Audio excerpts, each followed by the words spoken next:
Dios les bendiga, amados hermanos en Cristo. Es un gusto saludarles. Es un gusto estar nuevamente con ustedes. Me había tardado un poco. Bueno, yo creo que no me había tardado. El tiempo de Dios lo permitió ahora y quiero continuar con ustedes en el estudio que hemos tenido. Ya hemos estudiado 6 personajes. Recordamos el tema, consolación y bendición para los que resistan la prueba y la tentación. Amén. Hemos estado estudiando como texto principal el texto de Santiago 1:12, en donde dice: bienaventurado el varón que soporte la tentación, porque cuando haya resistido la prueba, recibirá la corona de vida que Dios tiene preparado para todos aquellos que le aman. A estas alturas de este estudio, ya con el último personaje que vamos a analizar hoy, hay una gran verdad, y la gran verdad es que Dios va a consolar y a bendecir a los que soportan las pruebas y resistan las tentaciones. Y eso está más que confirmado, ¿verdad? Hemos venido estudiando varios ejemplos. Por ejemplo, Job, comprobamos que Dios consuela y Dios bendice. Un ejemplo de fidelidad a Dios, un ejemplo de paciencia. Estudiamos el personaje del gran señor de Egipto, José, el soñador, que fue fiel, fue obediente. Cada vez íbamos anexando un versículo nuevo para cada personaje. Recordemos que leímos el texto bíblico que nos dice en Gálatas 6:9, no nos cansemos pues de hacer el bien, porque a su tiempo segaremos si no desmayamos. Después de ver al soñador José, estudiamos el gran personaje del caudillo de Israel, el representante de Jesús, un tipo de Jesús, el gran Moisés. Y también pudimos analizar que aunque su vida fue de lucha, aunque su vida fue de pruebas, de tentaciones, el Señor al final, al postrer tiempo, lo supo consolar y lo supo bendecir. Y anexábamos el Salmo 37:37, en donde el Señor, inspirando al salmista por medio del Espíritu Santo, nos mandaba a ponerle atención. Observen, pónganle atención al que se conduce rectamente, porque de seguro su fin es un fin de bendición. Eso dice el Salmo 37:37. Después de haber estudiado a Moisés, el gran caudillo de Israel, estudiamos a el varón conforme al corazón del Señor, el rey David. Y pues como que nos identificamos más, porque recordemos que David falló. Él no pudo soportar la tentación, él no resistió, falló, pero se cumplió la palabra del Señor en él, que el que encubre su pecado no prosperará, pero el que lo confiesa y se aparta alcanza la misericordia del Señor. Y el Salmo 51, el Salmo 51, ¿sí? Nos deja y nos demuestra. Voy a verificar, hermano, a veces a mí se me van los versículos, se me mezclan.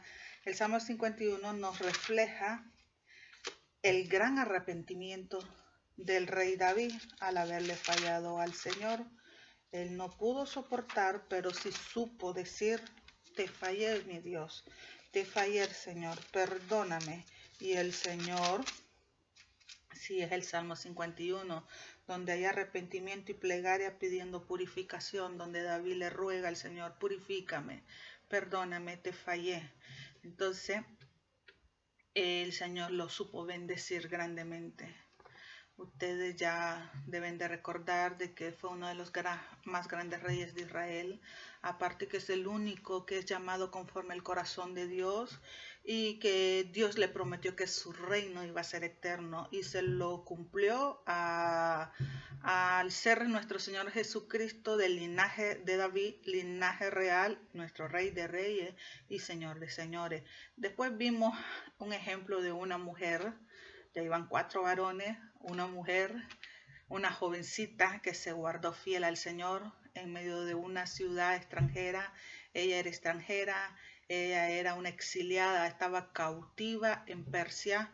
Primeramente estuvo cautiva en Babilonia, pero después cuando Persia derrota a Babilonia y le quita todo lo que tiene, parte de todo lo que tiene son los exiliados que habían sido llevados del pueblo de Israel, y entonces ella crece ahí, se desarrolla ahí y Dios la bendice de una manera grande, a tal punto de que ella se sentía agradecida con el Señor, que dice: si voy a morir, no me importa, moriré, pero yo tengo que salvar y ayudar a mi pueblo por amor a Dios. Ella se guardó, respetó a Dios, y el Señor la honró, convirtiéndola en la reina del gran imperio persa. Después de haber estudiado a Esther, que les mencioné que Esther significa, Esther es en griego, Hadas es su nombre en hebreo y su significado es estrella, ¿verdad? Estudiamos a el gran apóstol de los gentiles, un hombre excepcional, un hombre completo, excepcional, completo. Por donde le buscáramos, Pablo lo tenía todo. Sufrió, su vida fue de sufrimiento, todo su ministerio fue de sufrimiento. La mayoría de sus cartas fueron escritas en la cárcel. Él da un detalle de todo lo que él sufrió, de todo lo que él padeció. Y nosotros nos quedamos, wow. Y a veces nos quejamos por cosas insignificantes, y a veces desistimos de ser cristianos por cosas que no valen la pena, y a veces decimos: ya no vuelvo a la iglesia porque alguien nomás nos quedó viendo feo.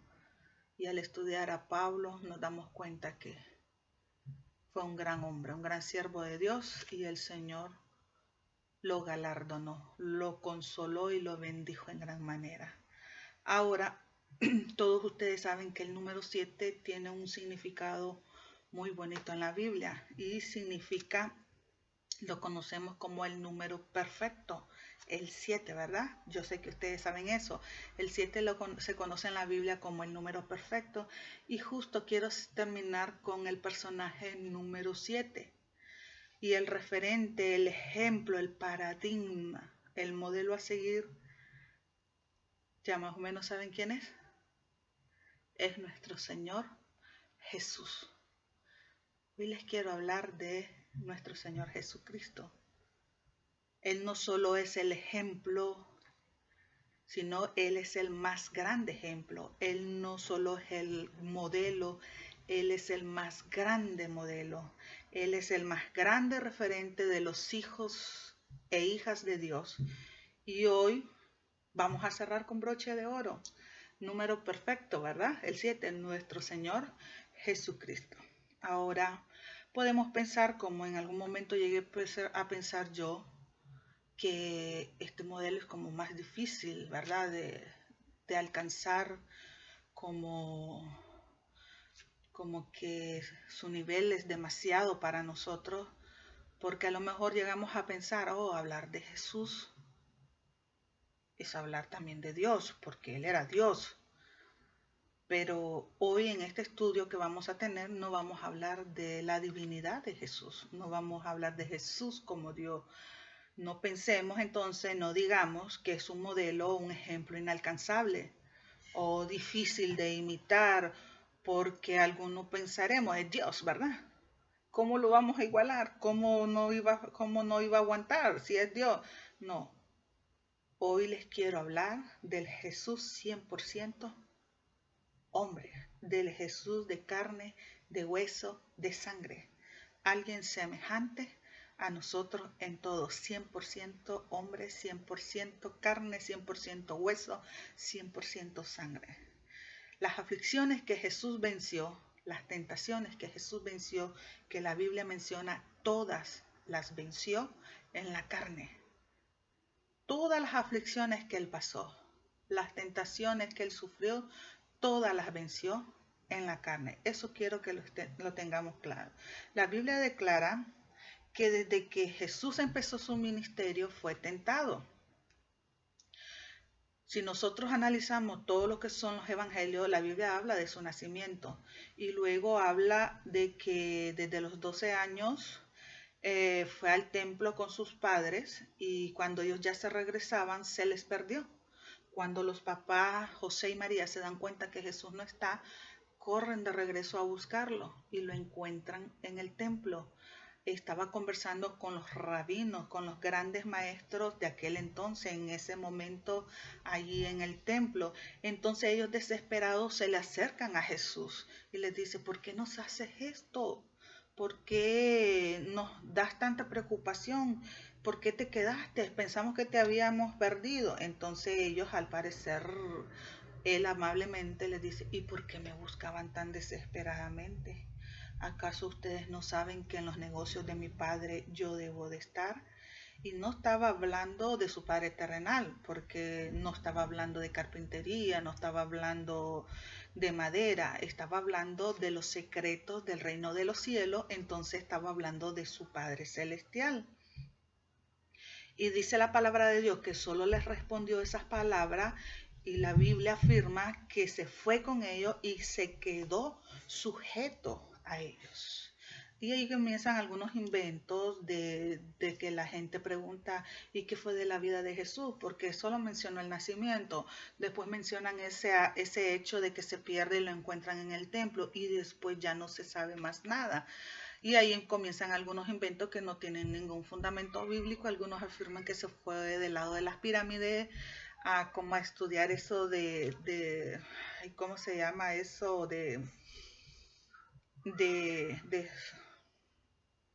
Ay, espérenme, quiero buscar la palabra aquí, de meditación. Algunos, no sé si han leído eso, que fue aprender meditación.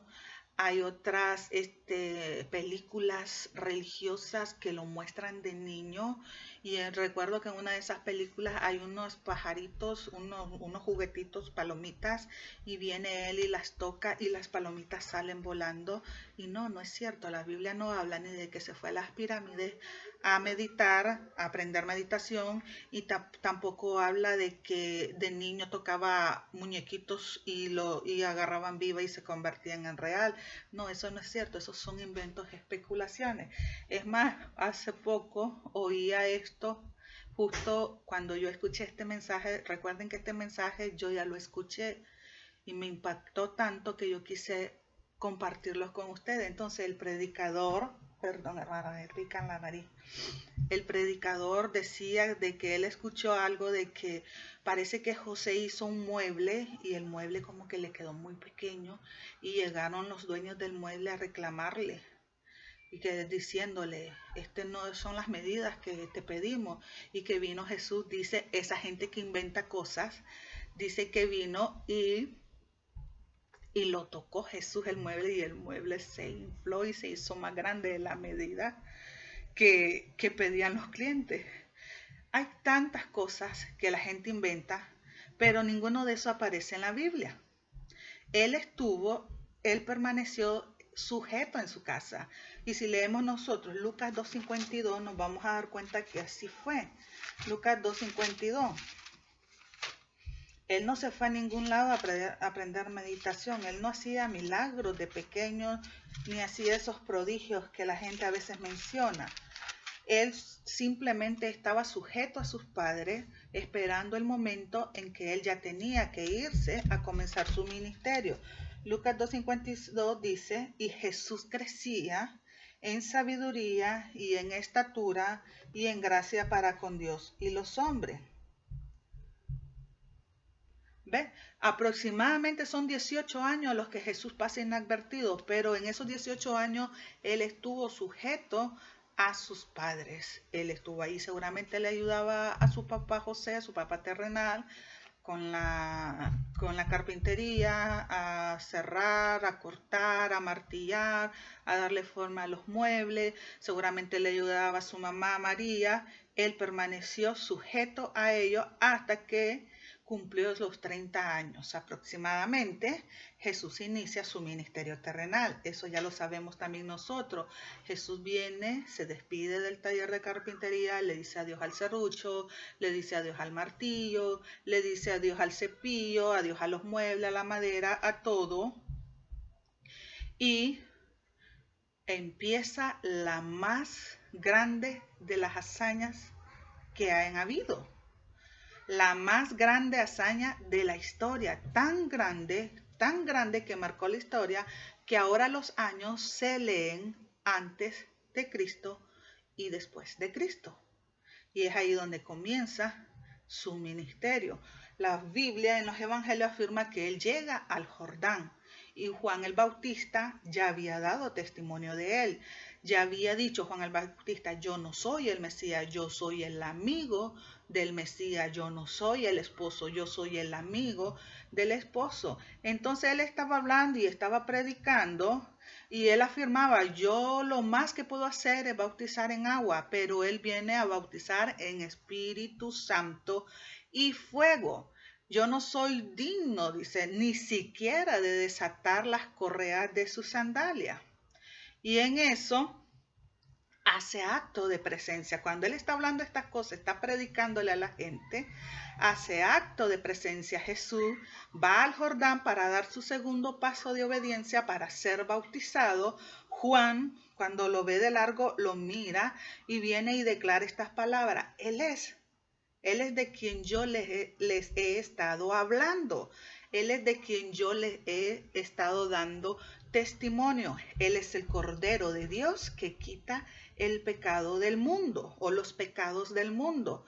Jesús se bautiza, se oye una voz de los cielos, que era la voz del Padre Celestial. Este es mi Hijo amado, en él yo tengo complacencia. Tú eres mi Hijo amado, en ti yo tengo complacencia. Y la palabra de Dios nos narra que el Espíritu Santo bajó en forma de paloma y se posó sobre Jesucristo. Inmediatamente él sale del Jordán y la Biblia dice que es llevado por el Espíritu al desierto y aclara, dice, ¿para qué? Para ser tentado por el diablo, por Satanás. Jesús inicia, acaba de bautizarse, se va al desierto, se mete en una ofrenda de ayuno y oración por 40 días y 40 noches y ya lo estaba esperando ahí en el desierto Satanás. Jesús en carne, 100% humano, enfrentó a Satanás. Recordemos que Satanás no era diablo, no era Satanás.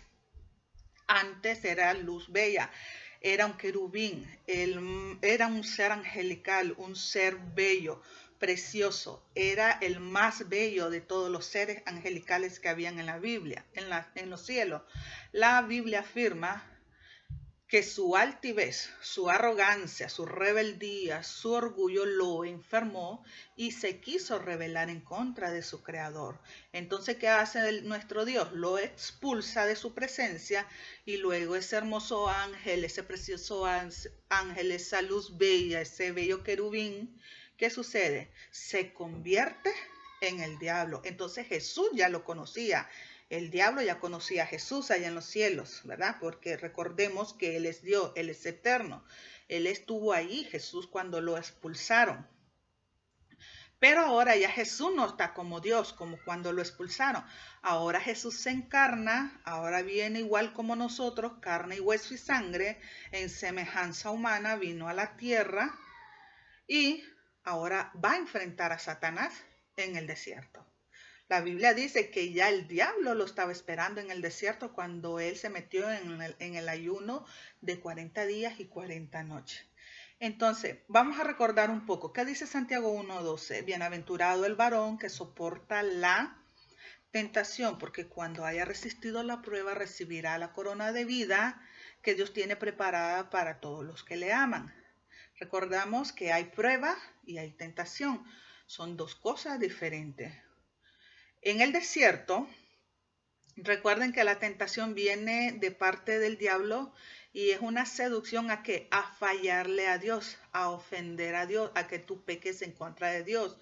Y la prueba viene ¿para qué? Para ayudarte a ti, para promoverte a ti, para llevarte a una mejor posición espiritualmente hablando. Dios permite ser probado para que de luego bendecirte, luego galardonarte.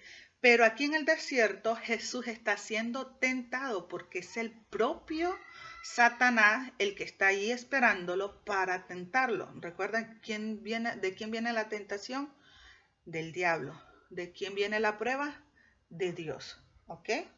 Entonces, la prueba viene de parte de Dios para bendecirnos, como les decía, para promovernos, para moldear nuestras vidas, para hacernos mejor, para tratar con nosotros, para perfeccionar su obra en nuestras vidas.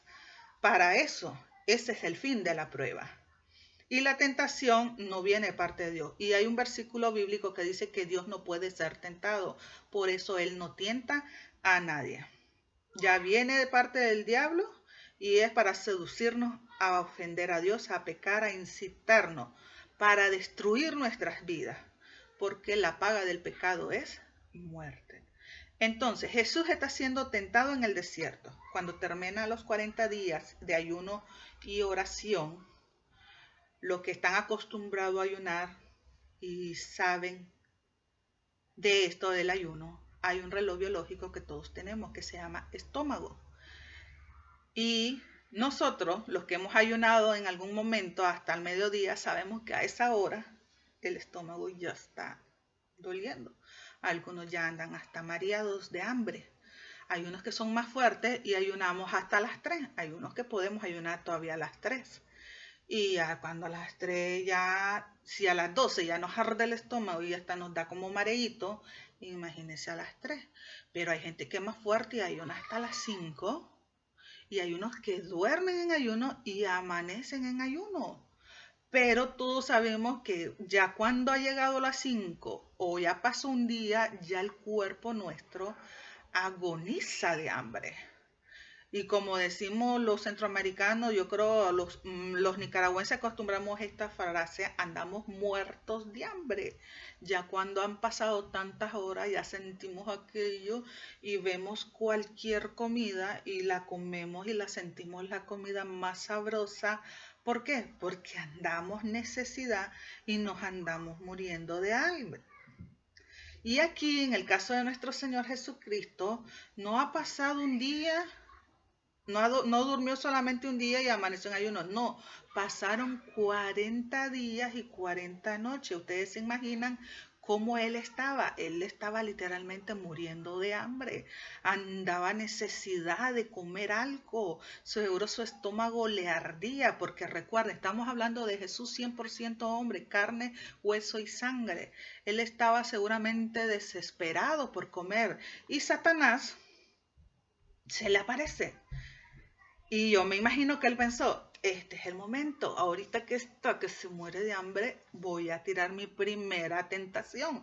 Y viene la primera tentación. Acuérdese, ellos se conocieron allá en el cielo, pero ahora Jesús ya no está como Dios, ahora Jesús ya está en forma humana. Y le dice, si en verdad eres el Hijo de Dios, convierte estas piedras en pan. El Padre acaba de decir en el Jordán, dice, que tú eres el Hijo de Dios. Pero si en verdad eres el Hijo de Dios, a ver, demuéstramelo. Convierte estas piedras en pan. Vamos, conviértelas. Mire, esto de la conversión o convertir el pan, las piedras en pan, esto no era pecado. Acuérdese que el primer milagro que Jesús hizo fue convertir el agua en vino. Entonces no era en sí el problema convertir las piedras en pan. El problema era que si Jesús venía y cedía y lo hacía, iba a poner de alguna manera u otra en tela de duda o en tela de juicio lo que su padre acababa de decir. O sea, su padre en el Jordán acaba de decir, tú eres mi hijo amado, en ti tengo complacencia. Y si viene Jesús por complacer y decirle al diablo, ok, te lo voy a mostrar, yo soy, entonces iba a poner en tela de duda lo que su padre había dicho. Entonces, inmediatamente Jesús viene y le dice, escrito está, no solo de pan vivir el hombre, sino de toda palabra que sale de la boca de Dios. Ahora, decir esto, uno dice, oh, es verdad. Y uno, qué bonito, como el Señor, no, pero vivirlo, estar en los pies, en el cuerpo de Jesús en ese momento, con tanta hambre, con tanta necesidad. Y sí, Él era el Hijo de Dios, porque su padre lo había dicho y Él estaba seguro de eso. Y aquel tentándolo, solo hazlo, solo a ver si es verdad. Esa fue la tentación. Él no podía poner en duda lo que su padre, pero ahí estaba la voz de su padre. Tú eres mi hijo amado, en ti tengo complacencia. Y estaba la voz del enemigo. A ver si en verdad tú eres, hazlo, convierte las piedras en pan.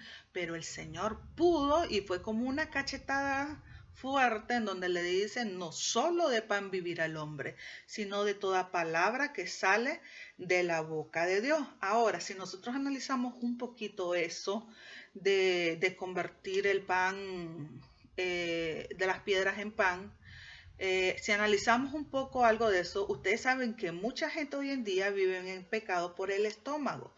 ¿A qué me refiero? Que hay gente que se mete en negocios ilícitos, hay gente que se vuelve ladrones, hay gente que se vuelven estafadores y argumentan, no me voy a morir de hambre, algo tengo que hacer. Y si me toca robar, robo. Mi familia no se va a morir de hambre, mis hijos no los voy a dejar morir de hambre. Yo, si es necesario robar, robo. Entonces, podemos ver que mucha gente vive atada y caen en la tentación muchas veces por las necesidades económicas, por el hambre. Muchos caen en la tentación, pecan por la necesidad material. Cuando Jesús le contesta, escrito está, no solo de pan vivirá el hombre, él inmediatamente le contesta con palabra de Dios. Y es por eso que algunos predicadores dicen, qué vergüenza que el diablo mismo usó la palabra para predicar, y muchos de nosotros no sabemos ni siquiera en dónde se encuentra tal versículo, pero el diablo sabía palabra de Dios y sabe palabra de Dios.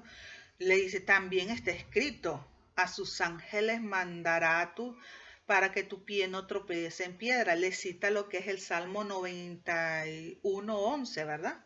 Salmo 91:11, vamos a ver si es ahí donde le citó Satanás. Ahí, pues a sus ángeles mandará cerca de ti para que te guarden de todos tus caminos. Todo eso viene y se lo cita. Entonces, cuando él le cita eso, le dice, ven, súbete a ese monte y déjate caer de cabeza. Jesús le contestó, también está escrito, no tentarás al Señor tu Dios. Fue una batalla campal, fue una tentación fuerte. Lo ataca, Jesús le responde, lo vuelve a atacar y Jesús le responde. Y la última tentación, porque primero fue la de las piedras, la de las rocas convertidas en pan, la segunda fue donde dice, tírate de cabeza porque está escrito que sus ángeles te cuidarán. Y viene la tercera y le dice Satanás, ok, te ofrezco la gloria de este mundo, yo sé que tú vienes aquí, vienes a enfrentarte en cuerpo humano conmigo y sé lo que tú traes en mente, sé lo que se te ofrece, sé lo que te van a dar cuando tú venzas todo esto. Que todo lo que tú padezcas, todo lo que tú sufras, Jesús, al final tendrás una gran recompensa, un gran galardón. Tú sabes, mejor que nadie, que yo soy aquí el príncipe de este mundo. No lo vamos a hacer largo. Yo te doy todo lo que tú miras y le mostró las grandes potencias, las grandes cosas. Si postrado me adorarás. O sea, no tienes que entregarte, no tienes que venir a morir, no tienes por qué darte en ofrenda, no tienes por qué ser víctima, no tienes por qué ser el redentor, solo póstrate delante de mí y yo te lo entrego todo. Fue una lucha grande. Él estaba siendo tentado en todo lo humano posible. Aquí no había nada en él de divino. Y lo vamos a ver en Hebreos. Vamos a demostrar que toda esta tentación que Jesús sufrió, lo sufrió en carne. Vea Hebreos capítulo 2. Hebreos capítulo 2. Cuando ya se puede usar mejor la tecnología, ya le voy a tener ahí los textos, ahí en las esquinas y no me van a ver viendo para abajo.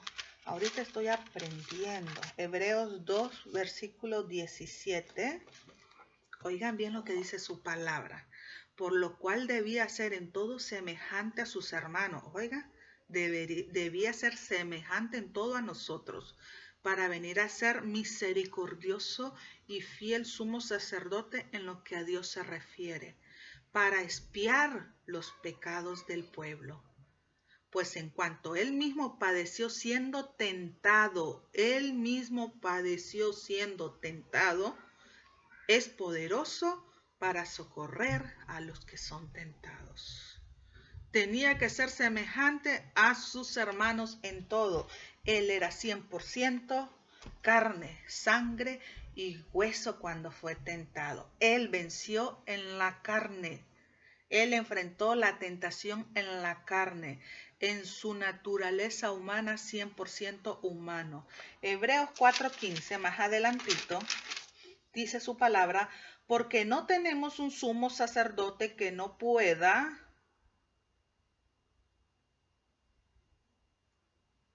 compadecerse de nuestras debilidades, sino uno que fue tentado en todo según nuestra semejanza, pero sin pecado. ¿Se fijaron que hasta ahorita me puse esto cerca? Wow, ojalá que se escuche.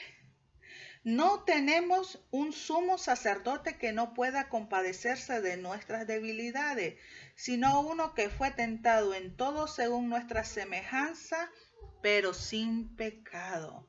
Más claro no puede estar, hermano. Jesús fue tentado en todo. Todas las tentaciones que los mortales, que los seres humanos hemos pasado, Jesús las pasó todas y las venció. Nunca cometió pecado. Él venció la tentación en la carne. Pero no solo venció la tentación en la carne, él venció la prueba más grande. Ya hablamos de la tentación.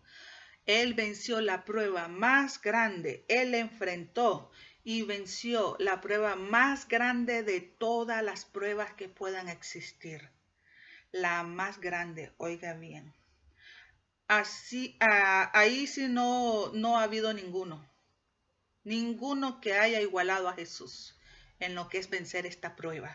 Podemos mencionar a los grandes paladines de la fe, podemos mencionar a los grandes hombres de Dios. No hay uno que haya vencido esta prueba que Jesús venció, la más grande. Mencionemos a Abraham, el padre de la fe. No, él no la venció. Él nunca pasó un tipo de esta prueba. Podemos mencionar a Moisés, a David, a José, los primeros ejemplos que vimos. No, ninguno de ellos venció esta prueba que Jesús venció, la más grande.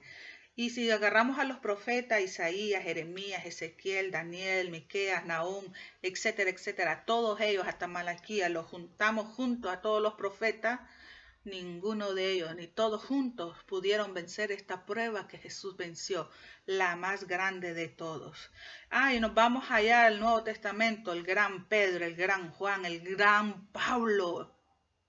No, ninguno de ellos, ni juntos, pudieron vencer la prueba que Jesús venció. La prueba que Jesús pasó, hermano, ninguno de ellos, desde el Génesis hasta el Apocalipsis, de todos esos grandes hombres que habla la Biblia y mujeres, ninguno de ellos la pasó. Vámonos a ir a Mateo 26, 36. Mateo 26, 36.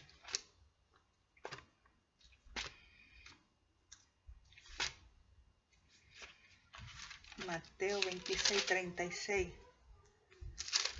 Es aquí cuando Jesús está en el Getsemaní. Ahí dice, arriba del versículo 36, dice Jesús ora en el Getsemaní. Si se nos permitiera o me permitieran o nos permitieran anexarle un poquito a este título, le podríamos poner Jesús ora en el Getsemaní, y también le podríamos poner no solo eso, Jesús llora en el Getsemaní. Jesús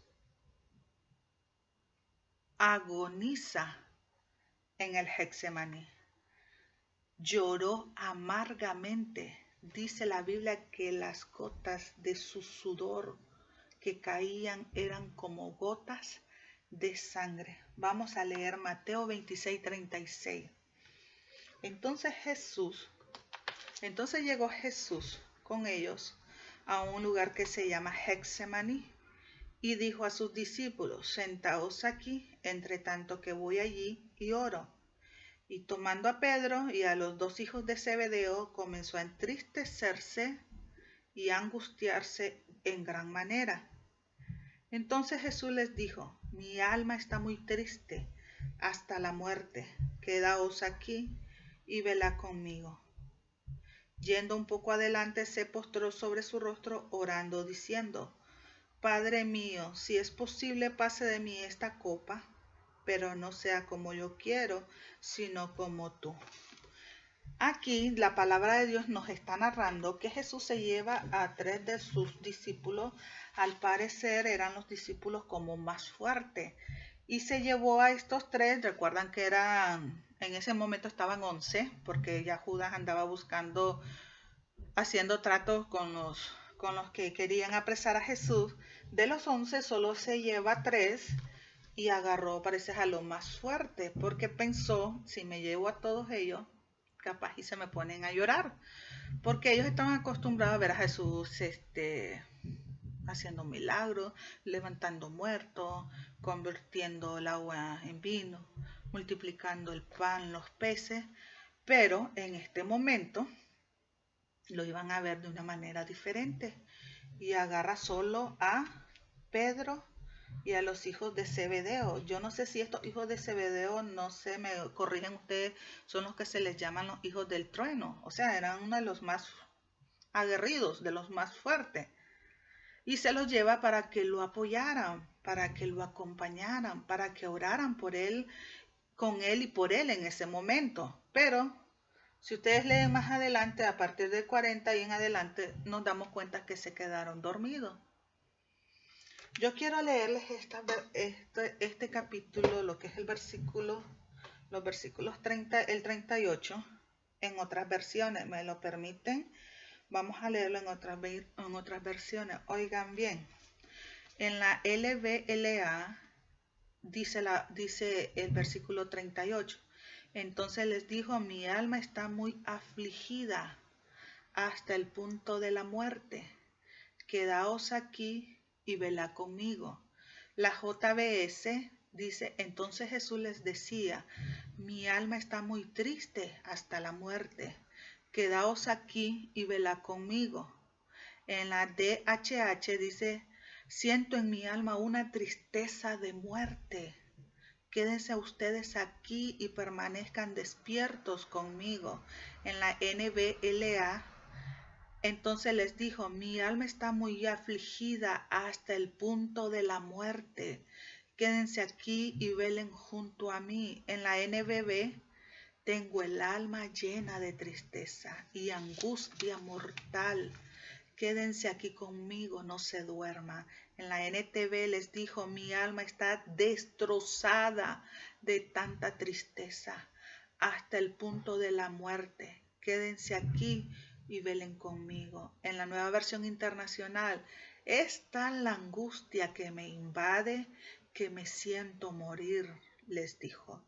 Quédense aquí y manténganse despiertos conmigo. En la BLP dice me está invadiendo una tristeza de muerte. Quedaos aquí y velad conmigo. Después de haber leído todas estas versiones, hermanos, nosotros podemos ver y podemos analizar que Jesús casi se muere antes de tiempo. ¿Sí? Debido a la angustia, oyeron cada versión, debido a la angustia, la tristeza que sentía. ¿Qué decía él? No me dejen, no se duerman, quédense conmigo, acompáñenme, ayúdenme. Tengo una angustia tan profunda en mi corazón que siento que me muero. Y no lo estaba diciendo Elga Hidalgo, o no lo estaba diciendo esos hermanos que llegan a nuestros templos, algunas veces con maña, de doble ánimo. No lo están diciendo esos hermanos débiles, no, lo está diciendo nuestro Señor Jesucristo. Tengo una tristeza tan grande una angustia que siento que me muero, no soporto, no aguanto, acompáñenme, oren conmigo. Y cada una de las veces que Jesús iba a orar, le decía, Padre, llegó la hora, Padre, llegó la hora. Si fuera posible, Padre mío, que pase de mí esta copa. Si hubiera, Señor, otra manera de salvar a la humanidad. Pero, Padre, que no se haga mi voluntad, que se haga la tuya. Y venía y volvía a hallar a los discípulos, pero no se duerman, acompáñenme. Necesito que me ayuden, siento que me muero, estoy angustiado, me estoy muriendo de tristeza. Y el cielo estaba contemplando esta escena, hermano. En el cielo el Padre Eterno ya lo sabía. Si desde el inicio, cuando se buscó al Redentor de la raza humana, nadie quiso hacerlo. El único que dijo, yo soy Padre, yo lo voy a hacer. El hijo le dijo a su padre, Padre, yo voy, yo iré por la raza humana. Y fue ahí donde se trazó lo que era el plan de salvación. Y ya viene la tercera vez que Jesús, porque fue 3 veces a orar, que Jesús le dice a su padre, la hora ha llegado, mi alma está muy triste hasta la muerte. Si fuera posible que no pase esto, dolor, si fuera posible que no pase esto, Dios mío. Porque Jesús ya sabía lo que iba a suceder, hermanos. Él ya sabía lo que le iban a hacer, él ya sabía cómo lo iban a tratar, él ya sabía que el mal se iba a ensañar en contra de él. Él era el Cordero de Dios, Él era el Cordero para redimir a todos los pecadores. Él era la ofrenda por todos los pecados de toda la humanidad, de todos los tiempos, de toda la raza humana, de toda la raza humana de todos los tiempos. Jesús ya sabía qué es lo que iba a pasar con él. Es más, el profeta Isaías, 700 años aproximadamente atrás, nosotros leemos en Isaías 53,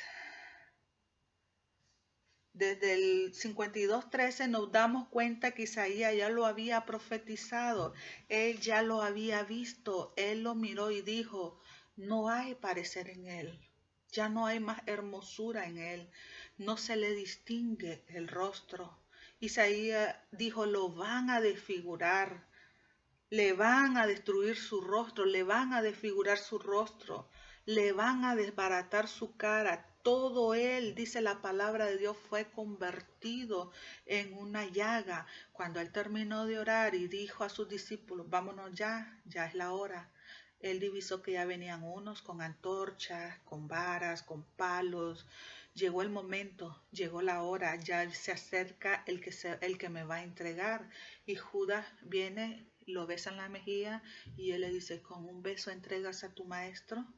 Y literalmente en ese momento le cayeron a palos. Le desfiguraron su rostro, hermano. Le daban en su cabeza, lo vendaron y con palos le daban en su cabeza, le daban en su cara, lo golpeaban, le rompieron la cabeza, le rompieron su cara y se burlaban de él, le decían, profetiza, vamos, dinos quién te pegó, profetiza, lo escupían, hasta lo desnudaron, le pusieron una corona de espina, el látigo romano que tenía pedazos de metal en las puntas, le atravesaba su espalda y llegó a tal punto que dejaba ver, dice, sus costillas se ensañaron en contra de él. Todo él se convirtió en una llaga. Y Jesús sabía eso. Jesús cuando estaba ahí en el Getsemaní, por eso es que él sintió tanta angustia, a tal punto que se sentía morir antes de tiempo. Él se sintió tan triste porque él sabía todo lo que iba a sufrir, él sabía todo lo que iba a pasar, por eso que él lloró amargamente allá en lo oscuro, allá en el silencio de aquella noche. Él pasó la más grande de las pruebas. Y luego lo llevaron de Herodes a Pilato. Se lo boleaban, llévenselo a Pilatos, no, que lo lleven a Herodes, de Herodes a Pilatos. Y uno de ellos, no recuerdo quién fue, yo creo que fue Herodes, y le decía, habla hombre, habla. ¿No sabes que yo te puedo liberar? Yo puedo salvarte la vida. Jesús le contesta, no, ninguna potestad tienes sobre mí si no te fue heredada del Padre. Habla, le decía, yo puedo decir si vivís o si morís. Hermano, todo el cielo está viendo esto. Ahí están los ángeles, ahí está su Padre, ángeles, querubines, serafines, arcángeles, todos están viendo esto. Y si la Biblia dice que somos creados a imagen y semejanza de Dios, entonces quiere decir que Dios llora. Quiere decir que nuestro Dios siente. ¿Y quién era el que estaba ahí? Era su Hijo. ¿Cómo estaría el Padre en este momento? Cuando esto está ocurriendo, en los evangelios dicen que desde las 12 del mediodía hasta las 3 de la tarde hubieron densas tinieblas, no se podía ver nada. Todo ese tiempo que tuvieron esas densas tinieblas, no se miraba nada. Eso representaba la negrura del pecado, la maldad, todo el pecado que estaba sobre nuestro Señor Jesucristo. Y en ese momento es donde Él da un grito de dolor. ¿Recuerdan? Elí, Elí, lama sabactani. Dios mío, ¿por qué me has desamparado? En ese momento Él era la ofrenda por el pecado. En ese momento Él era el cordero que tenía que morir por el pecado. Y no solo estaba el Padre contemplando la escena, como le digo, ahí estaban los ángeles, los arcángeles, los querubines, los serafines, solo esperando la orden del Padre, porque cuando Jesús estuvo delante de los dignatarios, ¿recuerdan? A esos gobernantes les dijo, si yo quisiera, ahorita mismo, esto se termina. Si yo quisiera, se acaba esto. Ahorita mismo yo le digo a mi Padre que me mande unas legiones de ángeles y ellos vienen a defenderme. Y eso era lo que estaban esperando los ángeles. Solo estaban esperando que Jesús hiciera una seña o que Jesús dijera se cancela la misión. Abortamos la misión. Se mueren todos los seres humanos. Malos, pecadores, malagradecidos, se cancela el plan. Solo estaban esperando eso, hermano. Que Jesús dijera, no paso esta prueba. Y que el Padre dijera, es demasiado, no puedo sufrir esto, no puedo ver a mi hijo pasando por esto. Solo eso estaban esperando, que Jesús dijera, se acaba, se cancela esta misión, no paso esta prueba.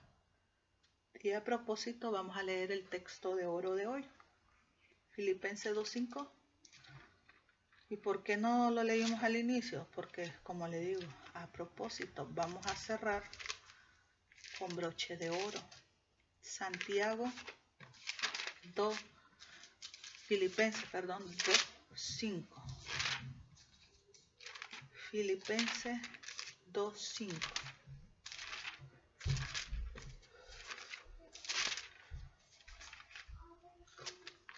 Dice su palabra, Filipenses 2:5. Haya pues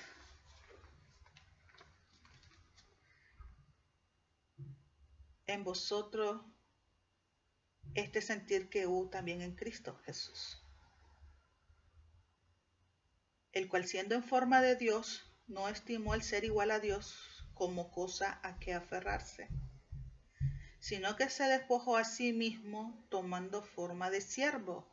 Se fija, 100% hombre. Hecho semejante a los hombres, carne, hueso y sangre, 100% hombre. Y estando en la condición de hombre, se humilló a sí mismo, haciéndose obediente hasta la muerte y muerte de cruz. Aquí viene la recompensa. Aquí viene la bendición. Por lo cual Dios también lo exaltó hasta lo sumo y le dio un nombre que es sobre todo nombre, para que en el nombre de Jesús se doble toda rodilla de los que están en los cielos y en la tierra y debajo de la tierra, y toda lengua confiese que Jesucristo es el Señor, para gloria de Dios Padre. No le importó su esencia divina y llegar al mundo como un hombre.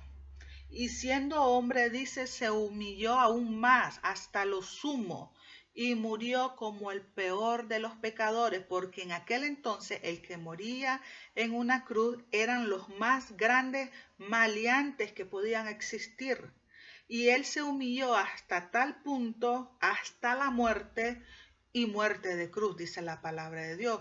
Y por haberse humillado tanto hasta lo sumo, hasta morir en muerte de cruz, Dios lo exaltó hasta lo sumo. Y él tiene un nombre que es sobre todos los nombres.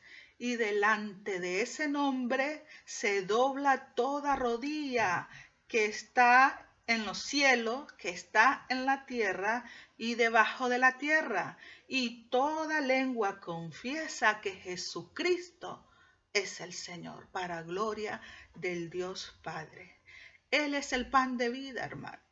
Él es la luz del mundo.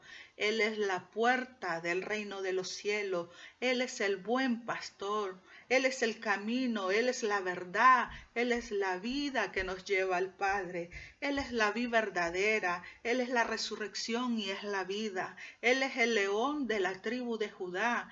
Él es la raíz y el linaje de David. Él es el Mesías prometido. Él es el ungido de Dios. Es el Hijo del Dios viviente. Él es el Rey de reyes. Él es el Señor de señores. Jesucristo es nuestro Señor, es nuestro Salvador, es el máximo ejemplo, es el más grande ejemplo de fidelidad en medio de la tentación y en medio de la prueba. Él es el más grande referente de exaltación.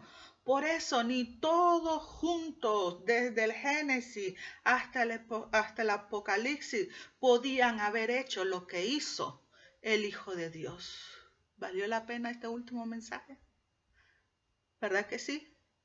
Jesús es nuestra más grande inspiración. Nuestro más grande modelo a seguir. Es nuestro más grande ejemplo en carne, en naturaleza humana. Venció la prueba y venció la tentación y Dios por ello lo exaltó hasta lo sumo. Jesús estando en la tierra, hermano, antes de irse, le dijo a los suyos: no se turbe vuestro corazón. Levante su mano. Jesús dijo: no se turbe tu corazón. Cree en Dios y cree también en mí. En la casa de mi Padre muchas moradas hay. Si así no fuera, yo se los hubiese dicho.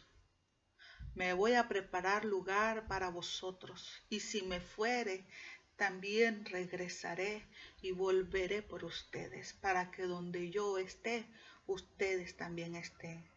También les dijo a sus discípulos, Jesús les dice ahora a ustedes, sus discípulos: si alguno me sirviere, mi Padre le honrará, y donde yo esté, ahí estará mi servidor. Y también le dijo a su iglesia: he aquí, yo vengo pronto, y mi galardón conmigo, para recompensar a cada uno según sea tu obra.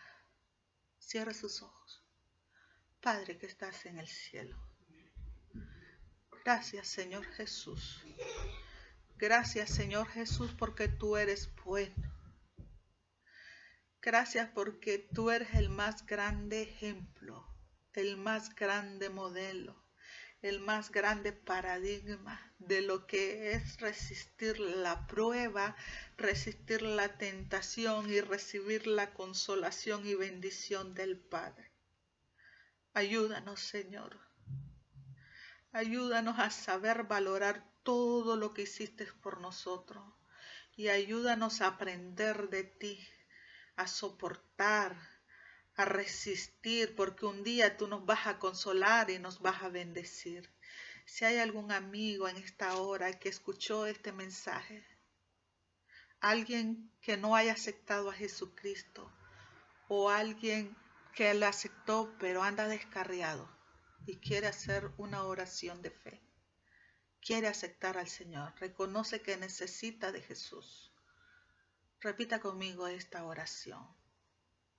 Señor Jesús, reconozco que soy un pecador, reconozco que te he fallado, reconozco que eres el único que me puede salvar, eres el único que puedes borrar mis pecados. Te acepto como mi Señor y Salvador.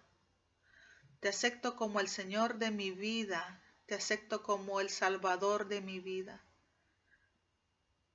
Te pido que inscribas mi nombre en el libro de la vida y que me ayudes a serte fiel.